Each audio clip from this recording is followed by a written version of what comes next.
दोस्तों, आज हम आपके लिए वह कहानी लेकर आए हैं जिसको पढ़ने से आप इमोशनल हो जाएंगे। इस कहानी में आपको मनोरंजन के साथ बहुत कुछ सीखने को भी मिलेगा। अगर आपको emotional sad story in Hindi पसंद है तो आपको यह वीडियो बहुत पसंद आने वाली है। दोस्तों, ये कहानी है बिहार के एक गांव की, जिसमें विजय नाम का लड़का रहा करता था। बचपन से ही पढ़ाई में होशियार विजय अपने मम्मी पापा की आखिरी उम्मीद था। विजय के दादा ने अपने समय में बहुत कर्ज ले लिया था, जिसको चुकाने में पापा की पूरी जिंदगी मजदूरी में निकल गई। उनके पास थोड़ी सी जमीन थी जिससे उनका गुजारा हो रहा था। पापा की तबीयत मजदूरी करने से खराब रहती थी, पर पापा विजय को इस बात का एहसास नहीं होने देते थे। विजय को पढ़ाई में इतना होशियार देखकर उसके मम्मी पापा ने हर वह काम किया जिससे वह विजय को पढ़ा पाए। विजय की कॉलेज की पढ़ाई खत्म हो गई थी और वह एक छोटी सी नौकरी करने लगा, जिससे उसका खर्चा निकल जाता और साथ में वह कलेक्टर बनने की तैयारी भी कर रहा था। विजय अपने वक्त का एक मिनट भी फालतू नहीं गुजारता था। विजय ने पूरा समय पढ़ाई और नौकरी में ही लगा दिया। विजय के पापा को यह पता था कि वह कलेक्टर बनना चाहता है, इसीलिए घर की हालत बहुत ज़्यादा खराब होने पर भी उन्होंने विजय से कभी इस बात का जिक्र नहीं किया और ना ही उसको अच्छी नौकरी करने के लिए कहा।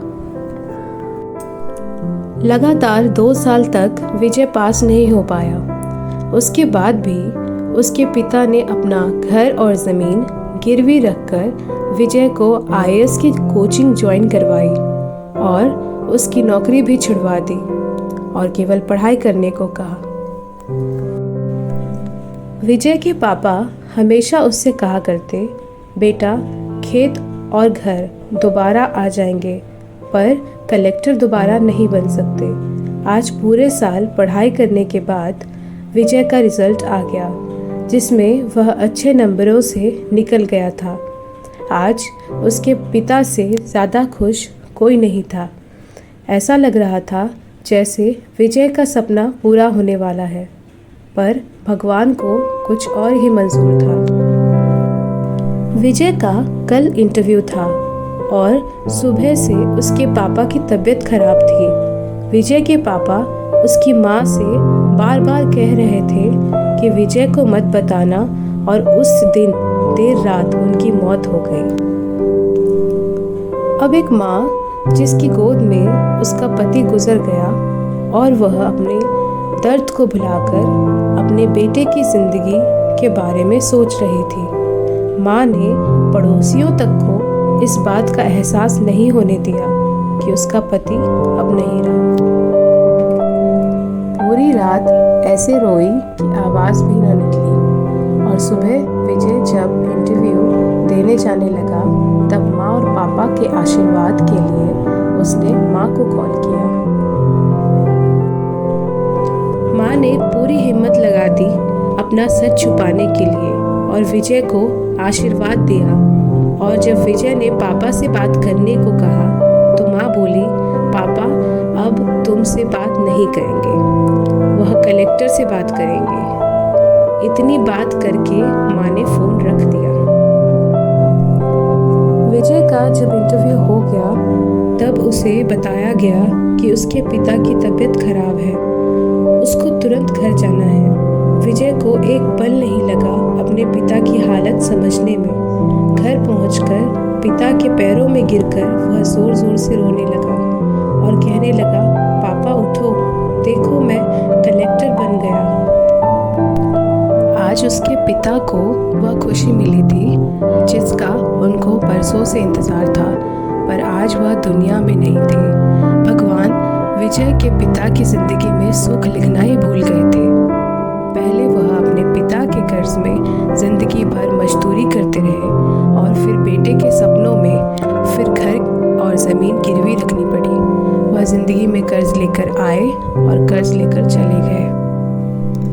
विजय के पिता को भले ही जिंदगी में कुछ हासिल न हुआ हो, पर वह अपने लड़के को इस काबिल बना गए कि वह अपनी 7 पुश्तों को बैठे बैठे खिला पाए। विजय की माँ ने जो श्राद्ध किया, जिसको करने का जज्बा बहुत कम लोगों में होता है। जब विजय कलेक्टर बनकर घर आया, तब माँ ने विजय से कहा, बेटा तुम आज इतने बड़े बन गए हो कि हज़ारों गरीबों का भला कर सकते हो। जब भी तुम्हारे सामने कोई गरीब मदद मांगने आए तो अपने पिता और मेरे बारे में सोचना। मैं तुम्हारे बराबर पढ़ी लिखी और समझदार तो नहीं हूँ, पर इतना ज़रूर जानती हूँ, गरीब आदमी की बहुत मजबूरी होती है। तुम कभी किसी का बुरा मत करना। शिक्षा। दोस्तों, इस कहानी में हमें यह शिक्षा मिलती है कि वक्त कितना ही खराब हो, हम उसे बदल ज़रूर सकते हैं। माँ और बाप के एहसानों को हम कभी नहीं उतार सकते, पर हम अपने कर्मों से उनकी इच्छा ज़रूर पूरी कर सकते हैं।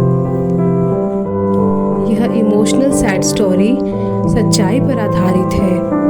यह सैड स्टोरी में आपने पढ़ा कि कैसे विजय के पिता का जीवन लग गया उसे कलेक्टर बनाने में। जब भी कोई किसी पोस्ट पर या जीवन में बहुत ऊपर किसी पद पर पहुंच जाता है, तब उसमें बहुत सारे लोगों की मेहनत और त्याग लगता है। जब हम 2 मिनट में किसी को अच्छा या बुरा कह देते हैं, तब हम उसके जीवन का संघर्ष भूल जाते हैं। किसी अधिकारी, नेता या बिजनेसमैन को बुरा भला कहने से पहले उसके पीछे की मेहनत और त्याग के बारे में ज़रूर सोचो। धन्यवाद। दोस्तों, आपको हमारी यह कहानी इमोशनल सैड स्टोरी कैसी लगी?